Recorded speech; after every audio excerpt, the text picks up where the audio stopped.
And so another episode starts. Today is the day of choppage, the start of choppage.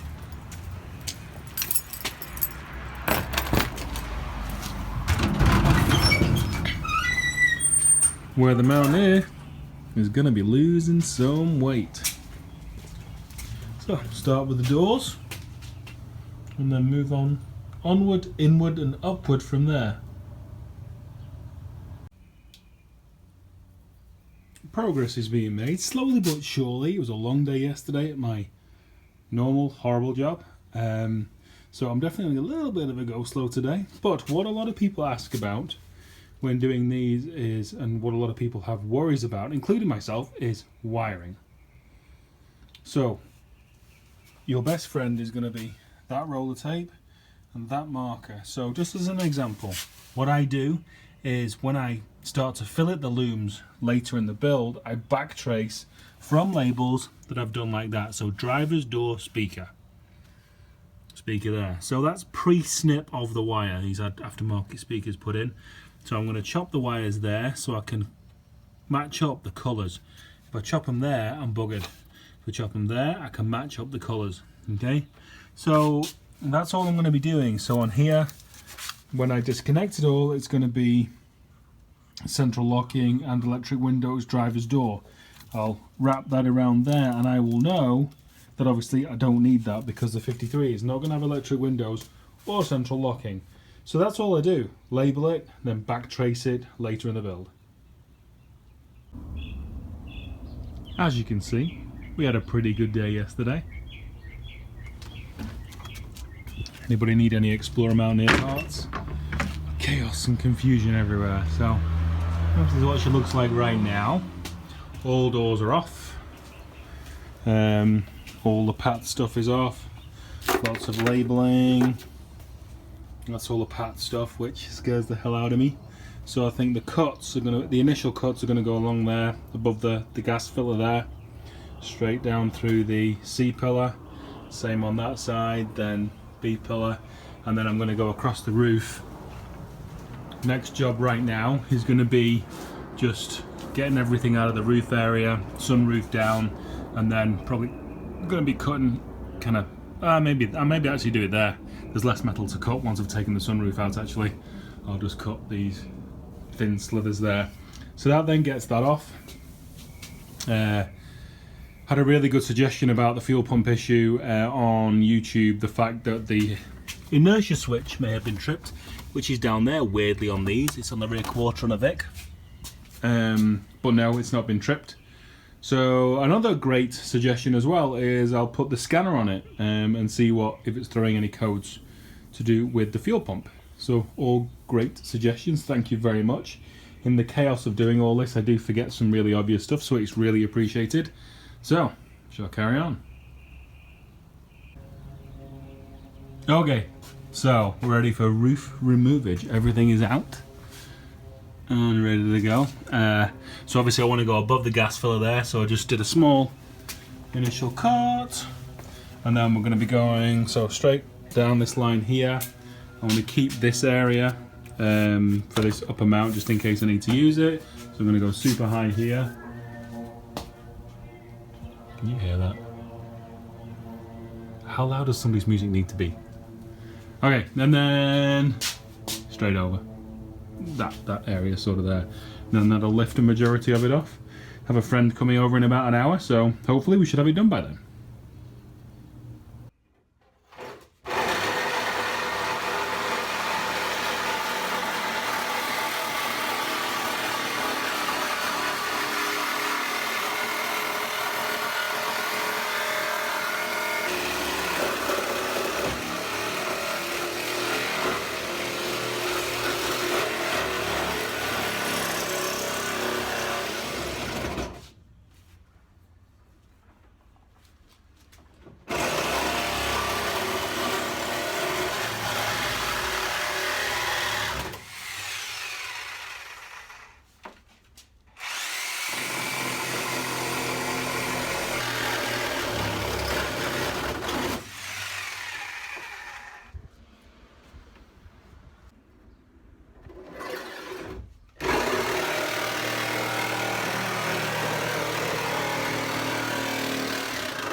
First side done.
There we go. The first step in the choppage is happening. So, definite coffee break time right now. Then, what next? Put the running boards off. Probably roll it back and get the front bumper off, get the fenders off, all that good stuff. And then, I don't know. Maybe start to figure out how to get the old girl to run.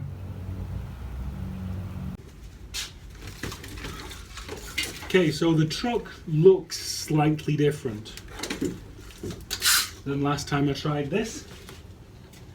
I found that there was power at the plug for the fuel pump, and I had a Crown Vic fuel pump on the shelf that I think worked, so hopefully this may be the moment.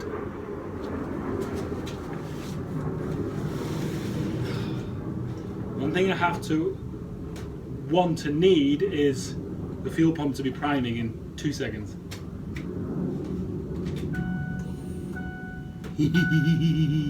I heard it.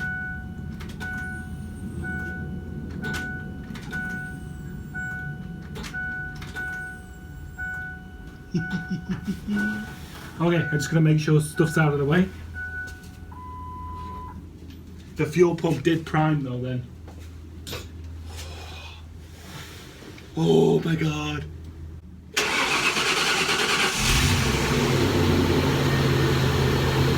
Woohoo! Hee hee!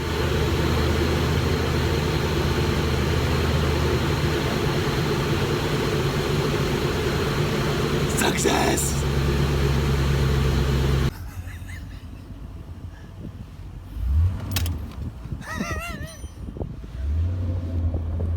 See, it changes gear. Changes gear. I shouldn't have chopped the body off this, should I? I shouldn't have chopped the body off this, it's so nice.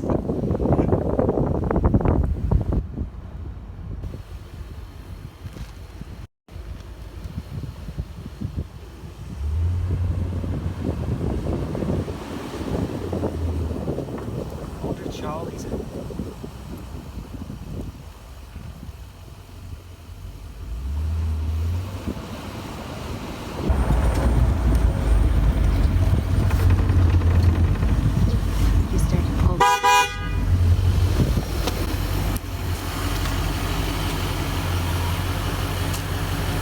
It drives well.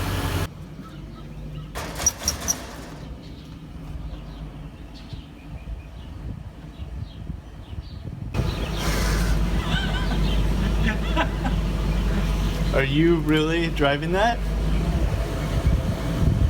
Gonna go for a ride? Oh. Okay, let me put on some shoes. That is...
Happy days?